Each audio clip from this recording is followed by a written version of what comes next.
ભલે તમારી ઘેર ચામુંડા બેઠી, મહાકાળી બેઠી, હરસિદ્ધિ બેઠી, ખોડિયાર બેઠી, બુટ ભવાની બેઠી, ઉમિયા બેઠી, ઈંગળાજ બેઠી, શક્તિ બેઠી, અંબા બેઠી, ગમે તેવી તમારી કુળદેવી આદ્ય શક્તિ સ્વરૂપ બેઠી છે ને, એ જે ઘેર બેઠી ને એની એ જ અહીં શું જોઈ લેજો, અલગ નથી. જગતજનની માં આદ્ય શક્તિ સ્વરૂપ એક જ છે.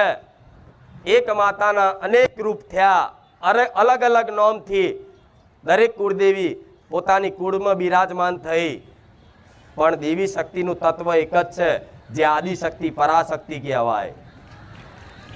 તો તમે મને કુળદેવી તરીકે મનથી ખાલી માની લેશો ને તો કુળદેવી તરીકે હાચવી.